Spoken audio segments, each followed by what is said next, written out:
Magandang araw sa inyong lahat. Welcome sa isa na namang nakakakilabot na istorya.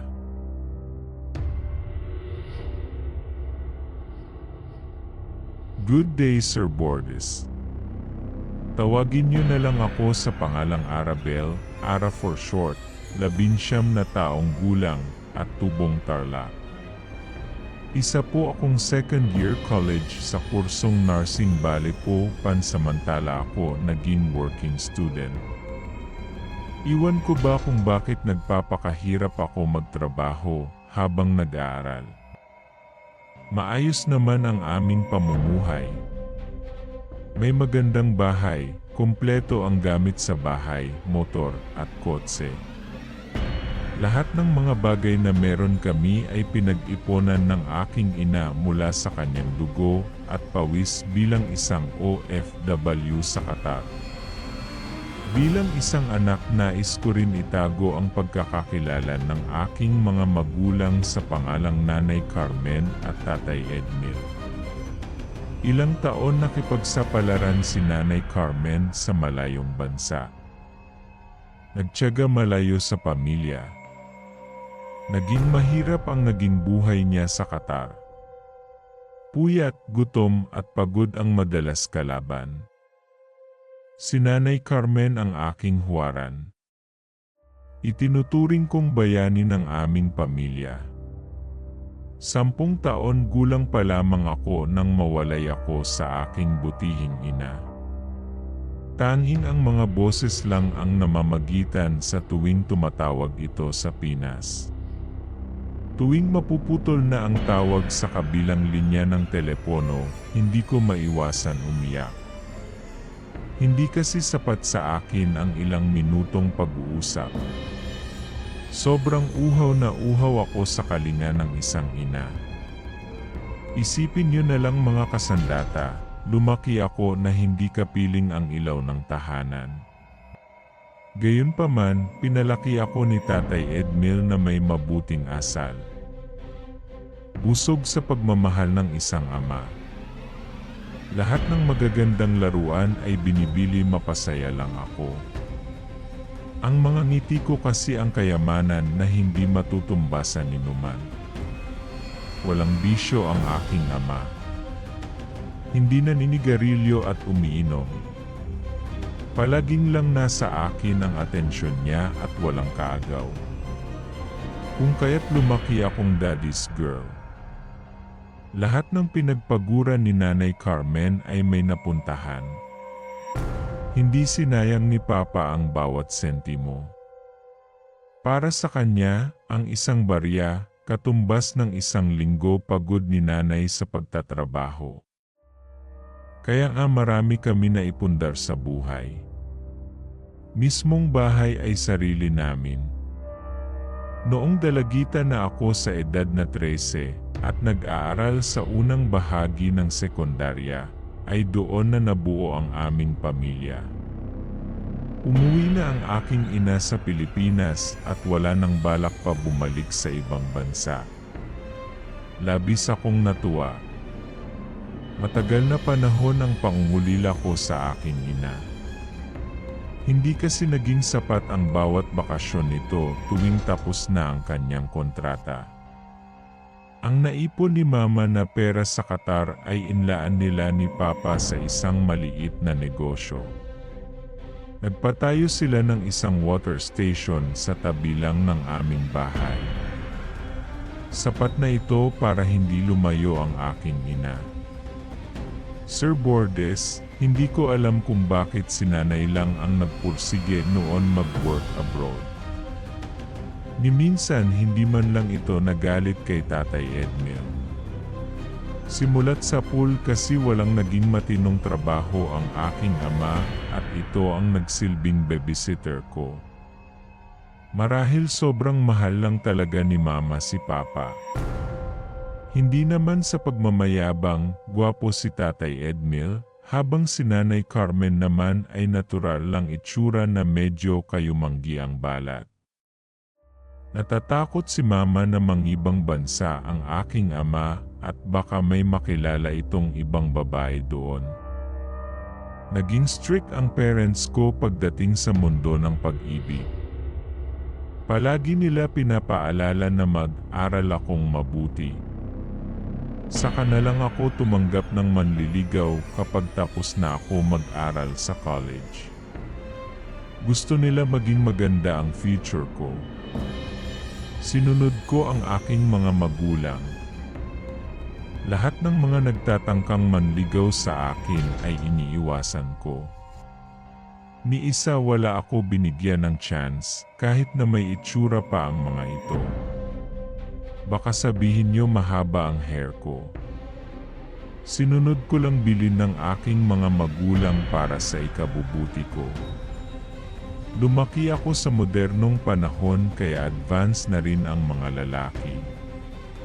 Karamihan sa kanila'y mga bolero at manloloko. Sir Bordes, noong tumuntong ako sa edad na 16 na, dito na nagsimula gumulo ang aming pamilya. Napapadalas na ang bagayan ng aking mga magulang. Walang mintes ang kanilang pagtatalo. Maging sa hapag ay nagawa nilang magbangayan at hindi na ginagalang ang pagkain. Ang ugat ng kanilang pag-aaway, isang simpleng text message mula sa isang babae. Sir Bordes, hindi ko alam kung may babae ba talaga si Tatay Edmil.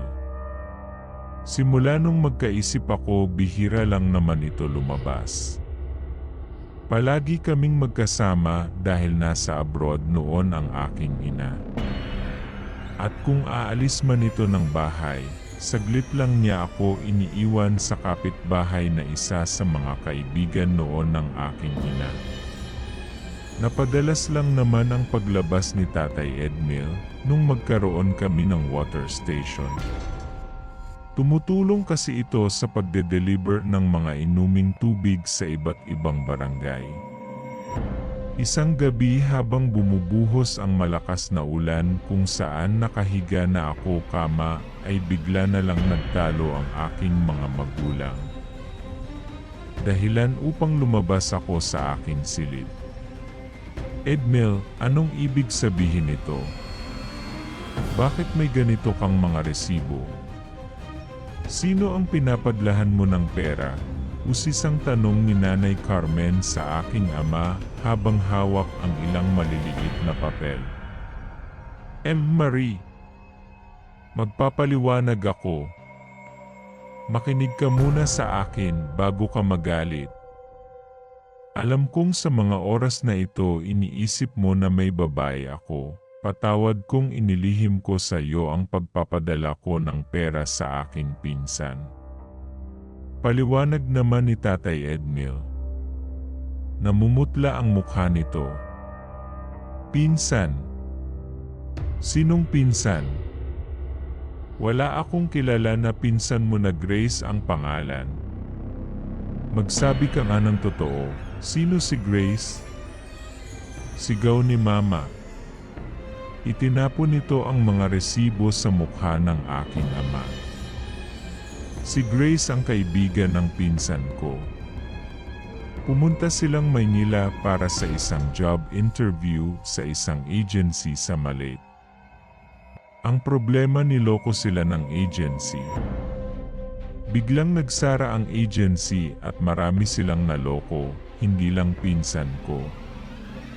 Humingi si Insan ng tulong sa akin. Nangutang siya ng pera pamasahe pa uwi ng Nueva Ecija. Ang kaso, nakiusap sa akin si Insan kung pwede ko umano tulungan si Grace. Magkasama raw sila bebiyahe pa uwi ng Nueva Ecija. Paliwanag muli ni Ama na may mahinahon na boses. Naniwala naman ang aking ina kaya agad silang nagkaayos nung gabing iyon sa mga sumunod na araw. Habang abala ang aking ina sa aming negosyo, kasama ang isa naming water boy, ay aksidente ko nakita ang aking ama sa plaza na nakaupo ito sa kanyang motor na may kausap sa telepono. Kakatapos ko lang sa klase at dumaan ako sa plaza para bumili ng mga gamit sa aming school activity, palihim akong lumapit sa aking ama. Nais kong alamin kung sino ang kausap nito. Nakangiti kasi ito kung sino man ang kakwentuhan sa kabilang linya. Nagulat ko nung marinig ang pangalang Grace. Sa puntong yun, nagsimula na akong magduda. Bagaman, hindi pa rin mawawala ang pagmamahal ko sa kanya bilang isang mabuting anak. Ginagalang ko at ipanagmamalaki sa buong mundo. Siya ang the best man para sa akin. Nagawa ko maging bingi at bulag nung sabihin ni Tatay Edmil kung natanggap na umano ni Grace ang ipanadala niyang pera. May hawak din ito mga bagong piyesa sa aming water station. Imbes na lumapit ako dito at sumabay na lang sa pauwi pagkapos ko bumili ng school supply, ay minabuti ko na lang umuwi ng mag-isa. Sir Bordes, inilihim ko sa aking ina ang aking mga narinig. Ayaw ko kasi sila mag-away ni tatay. Kung maaari ititikom ko ang aking labi na huwag masaktan si Nanay Carmen. Mahigit ilang buwan ko inilihim ang aking nalalaman. Natatakot kasi ako na baka masira ang aming pamilya.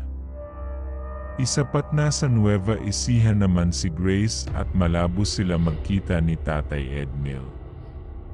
Makalipas ang isang taon, isang magandang oportunidad ang dumating sa aking ina. Tumawag ang kanyang kaibigan na dating kasama sa Qatar, na lumipat na ng ibang bansa at nakahanap ng magandang employer. Nais nito kunin si nanay lalo't matagal na sila magkasama.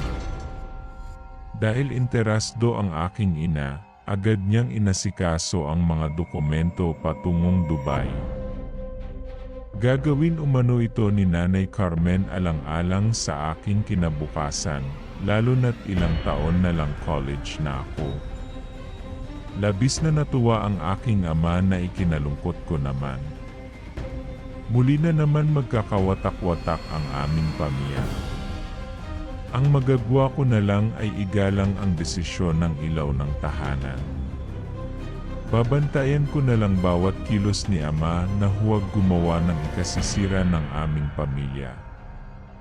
Noong sumapit ang flight ni mama, nagsimula na ang kalbaryo sa aking buhay. Makalipas kasi ang ilang buwan ay nagbago bigla ang aking ama. Nawalan ito ng oras sa akin. Nagdagdag din ito ng isang tauhan sa aming tubigan. Hanggang sa isang araw, linggo ng hapon. Isang magandang babae ang dinatnan ko sa aming bahay. Kakauwi ko lang noon sa school at medyo masakit pa ang ulo. Bukod sa pagiging maganda, bata ba ito at nasa early 20 na pataas. Matangkad ng kaunti, balingkitan ang katawan, mahaba ang makintab na buhok at makinis ang kutis. Literal na sobrang ganda. Sa tingin ko nga mas mayumi pa ito sa akin. Tinignan ako nito mula ulo hanggang paa bago matipid ng umiti. Nagilalas ako nung banggitin nito ang aking pangalan na tila kilalang kilala ako. Bilang respeto, umiti din ako. Nagpaka-plastic, ako huwag lang sabihin na masama ang akong babae. Sinipat ko ang kusina at nakita ko si Papa na masayang nagluluto ng aming hapunan. Maaga din nagsara ang aming water station. Pa, sino ang babae sa sala? Bisita mo ba siya? Usisang tanong ko sa aking ama. Ara. Hindi lang siya basta bisita. Dito na siya sa titira. Siya ang kinuha kong katulong sa bahay. Alam mo naman na masyado na tayo busy sa mga nagdaang araw. Kailangan din natin ng magbabantay sa tubigan. Ayaw mo nun nak, hindi muna kailangan maghugas ng pinggan at maglaba. Itutok mo na lang ang sarili mo sa pag-aaral. Nakangiting tugon ni tatay. Katulong. Pa, hindi naman natin kailangan ng katulong. Hindi tayo mayaman. Kaya ko naman gawin ang mga gawaing bahay. Alam na ba ito ni Mama? Naiinis kong sagot. Alam na ito ng mama mo. Siya na mismo ang nagsabi na maghari ako ng katulong. Ginagawa niya ito para sa atin. Plano kasi namin ng mama mo na palakihan ang water station. Sagot muli ni tatay na tila nagsasabi naman ng totoo. Sige, pumapayag na po ako magkaroon tayo ng katulong. Pero ang tanong, sino po ang babaeng yan? Mukhang hindi siya taga rito. Hindi pamilyar ang mukha niya sa akin. Saad kong tanong. Ara, hindi talaga siya taga rito. Kaya paano mo siya makikilala? Ang katulong natin ay galing pang Nueva Ecija. Siya si Grace. Nakiniting sagot nito sa akin. Sir Bordes, hindi ako natuwa nung marinig ko ang pangalan ni Grace. Alam ko naman na may relasyon silang dalawa buhat nung marinig ko ang mga sinabi ni Ama noon sa plaza. Ipinagpatuloy ko ang pagkukunwari na walang namamagitan sa kanila. Yun din ang unang beses na personal silang nagkita. At ngayong magkalapit na ang dalawa, hindi ako makapapayag na masira ang aming pamilya. Sa unang gabi na kasama ko sa bahay ang magiging kalaguyo ni Papa, gumawa ako ng paraan makausap ang aking ina tungkol sa aming katulong. Tila nauto na naman ito ni Tatay Edmil. Alam na pala niya na si Grace ang kinuhang kasambay. Napaniwalang matalik itong kaibigan ng pinsan ni Ama. Araw-araw tuwing nasa bahay ako, palagi kong pinagmamatyagan si Grace. Wala naman akong nakikita mali rito. Masipag at hindi nagrereklamo.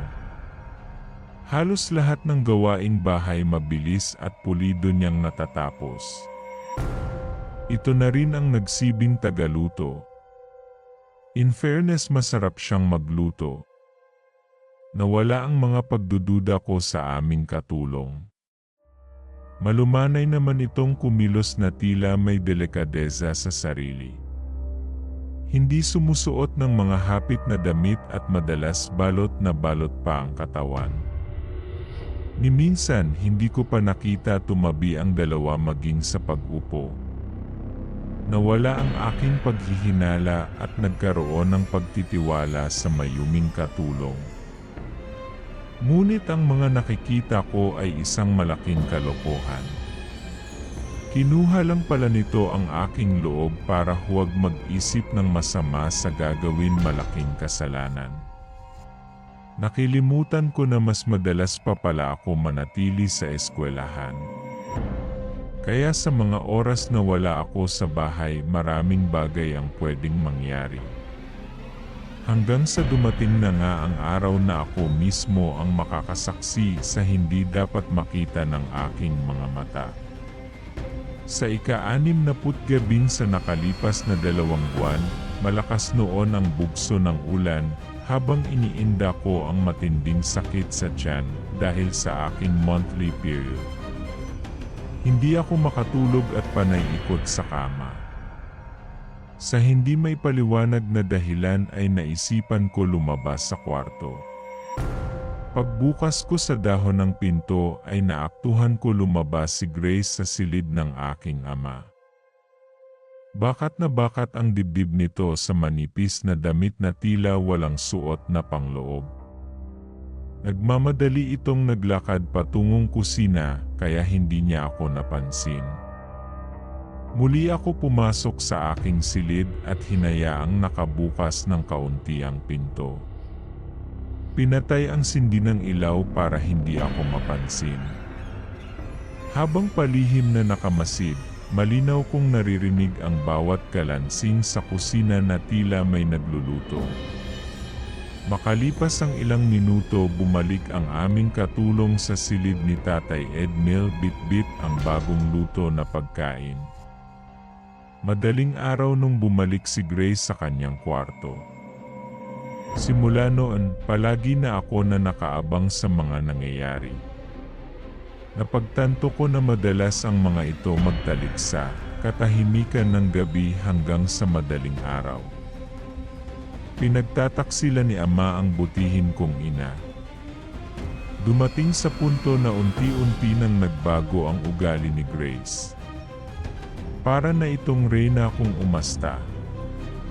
Pati ang aking Tatay Edmil ay nalason ang utak ng babaeng higad. Imbes na ako ang prinsesa sa aming tahanan ay naging katulong ako. Pinaglalaba ako ng damit ni Ama. Pinaghihugas ng pinggan habang sila naman ni Grace ay namamasyal. Binilbihan ito ng mga bagong damit na may kasama pang alahas mula sa pinagpaguran ng aking ina. Tila may kakaibang nangyayari na hindi ko lubos maipaliwanag. Nagbago kasi ang ugali ni Papa. Mabilis itong magalit at nagawa akong saktan nung magsumbong ako sa aking ina na may relasyon sila ni Grace. Sa ginawa kong pagsumbong, ako pa ang naging masama. Sinisiraan ko umano ang aking ama dahil pinagalitan ako nito. May ginawa raw ako isang malaking pagkakamali. Sinabi ni Ama sa aking ina na hindi ko na inaatupag ang aking pag-aaral. Lumalandi na umano sa eskwelahan. Masakit para sa akin na gawa ng maling kwento ng sariling ama. Tila gumuho ang mundo ko. Pakiramdam ko wala nang nagmamahal sa akin. Maging ang pinakamamahal kong ina mas pinaniniwalaan ang taksil niyang asawa. Ngunit batid kong hindi pangkaraniwang ang mga nangyayari sa loob ng bahay.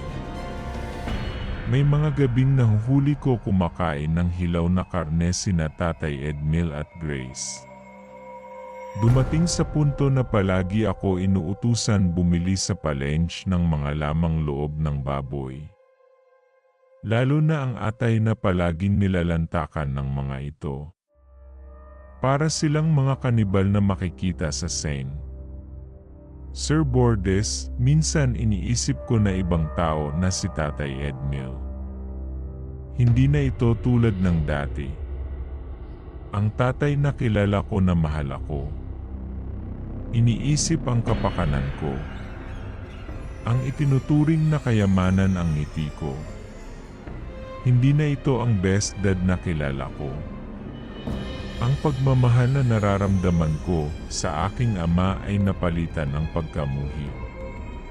Kahit ang mga tauhan namin sa water station ay nagtataka sa biglaang pagbabago ng ugali ng aking ama. Tila wala sa sariling pag-isip. Palaging galit at pabulyaw kung mag-utos. Palaging nanlilisik ang ta at minsan tumutulo ang laway. Animoy parang kinagat ng aso na may rabis. Ilang beses ko sinabi sa aking ina ang tungkol sa mga hindi magandang nangyayari sa bahay. Ngunit mas pinaniniwalaan nito ang kasinungalingan ng aking ama. Hindi ko siya masisisi sapagkat mahal na mahal niya si Tatay Edmil. Lumipas pa ang ilang araw, ay mas lalong binalot ng misteryo ang aming bahay buhat nung dumating ang katulong na si Grace na mismong kabit ng aking ama. Palaging sumasagi sa aking isipan na hindi talaga mga tao ang kasama ko sa aming tahanan, kundi literal na halimaw. Palaging may mansa ng dugo ang sahig pati ang kama ng aking mga magulang. Palaging may hibla ng sariwang karne sa bawat sulok ng kusina. Ang pagbabagong iyon ang ikinasira ng aming pamilya. Maging mga waterboy ay takot nang pumasok sa aming tahanan kapag may bagay na kukunin. Dumating sa punto na umalis ang mga ito sa kanilang trabaho. Hindi na nila kinaya ang ugali ng aking ama at ni Grace na umasta na parang bahagi ng aming pamilya.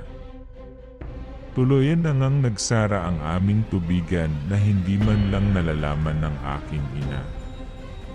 Hanggang sa dumating ang araw na kailangan ko na bumitiw sa aming pamilya. Hindi ko na masikmura pa ang ginawa ni na ama at Grace. Nandidiri ako sa madalas nilang pagtatalik na parang mga dugyot na hayop. Ang kanilang kababuyan ay lalong nagdudyok upang lisanin ko ang bahay. Wala ako nagawa kundi ang maghanap ng murang apartment na malayo sa kinatitirikan ng aming bahay. May kaunti naman akong ipon kaya yun ang ginamit ko na mamuhay mag-isa. Lumayas ako ng bahay na hindi nalalaman ng aking ama. Makalipas ang 1 linggo, simula nung magbukod ako. Ni minsan walang nakaalala sa akin. Wala man lang naghanap kung maayos lang ba ang lagay ko. Dumating sa punto na nakayanan ko mamuhay mag-isa na wala ang tulong ng mga magulang ko. Nagtrabaho sa gabi at nag-aaral sa umaga. Ngunit bilang isang anak, iniisip ko pa rin ang kalagayan ng aking ama. Parang may mali talaga sa mga nangyayari. After 1 month, araw ng linggo, naisip ko bisitahin si Papa. Pumunta ako sa bahay upang alamin ang kalusugan nito. Nakakalungkot dahil tuluyan na nga nagsara ang itanayong negosyo ng aking mga magulang. Noong makarating ako sa tapat ng aming bahay, nakabukas ng kaunti ang gate. Ang aming kotse ay tila nilamon ng alikabok. Nagmistulang inabandona ang aming tahanan. Pati ang pinto sa entrada ay hindi nakalock. Nung buksan ko ng bahagya ang dahon ng pinto ay napatakip ako sa aking ilong. Umalingasaw ang mabahong amoy na tila parang nabubulok na karne. Labis akong kinabahan at hindi mapalagay. Iniisip na baka may nangyaring masama sa aking ama. Halos 1 buwan din kasi kami hindi nagkita. Maayos at malinis naman ang sala. Pero pagdating ko sa kusina sobrang daming kalat. Magdadapit hapon na rin ng mga oras na yon. Ilang beses ko tinawag ang pangalan ng aking ama. Kinakabahan kasi ako na pumasok sa silid nito at baka makita ko silang nagtatalik ni Grace. Paulit-ulit kong kinatok ang pinto, ngunit walang naging tugon. Hanggang sa makarinig ako ng halingling ng isang lalaki na tila parang may iniindang malubhang karamdaman. Si Bordes, nanginginig ang kamay ko nang pinihit ang door knob. Nung mabuksan ko ang pinto ay muntik pa akong mapasigaw. Nakita ko si Tatay Edmil nakahiga sa sahig. Nanghihina at naginginig ang buong katawan. May mahahabang kalmot sa katawan at nanlilisik ang lubog ng mga mata. Umaalingasaw ang katawan nito na parang patay na hayop. Ang malaking tanong sa aking isipan kung bakit may nakataling lubid sa kanyang mga paa. Sobrang higpit ng pagkakatali. Ang pinakamalaking palaisipan sa mga nangyayari, nasaan si Grace? Bakit wala ito sa bahay, nakabukas ang mga kaha sa kabinet? Pati ang drawer ni Mama ay hindi nakaligtas. Doon ko lang napagtanto na nawawala ang mga alahas ng aking mga magulang. Pati ang pera ay nilama sa kaha.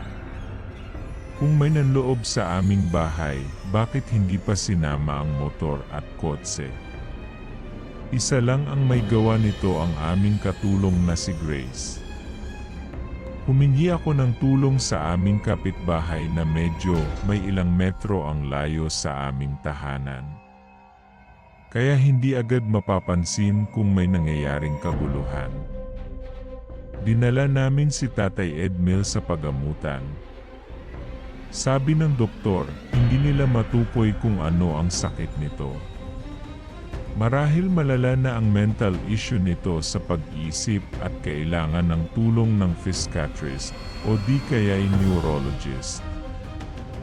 Hanggang sa isang matandang pasyente ang nagsabi na hindi doktor ang kailangan tumingin sa aking ama, kundi isang magaling na manggamot. May bantog na albularyo sa aming lugar, kaya hindi na kami nagdalawang isip humingi ng tulong dito. Sabi ng albularyo, nayanggaw umano ang aking ama ng isang mababang uri ng aswang. Malamang ang tinutukoy niyang nilalang ay walang iba kundi si Grace. Bukod sa pagiging makati na aswang, isa din itong gold digger. Sinimot ang lahat ng pinaghirapan ng aking ina. Sa tulong ng manggagot, unti-unti namang bumubuti ang pakiramdam ni tatay. Hindi ko muna ito pinaalam sa aking ina. Mahirap na lalo't malayo ito sa amin. Baka maapektuhan ang kanyang trabaho at pag-isip. Marahil isa itong matinding leksyon para magbago ang aking ama at ituwid ang malaking pagkakamali. Habang nagpapagling si Tatay Edmil, sinimulan ko linisin ang aming bahay sa tulong ng aming kapitbahay. Ako na rin mismo ang kumukuha ng padala ni nanay at nagtatago. Sinabi ko na nagkasakit si ama at pansamantalang isinara ang aming tubigan.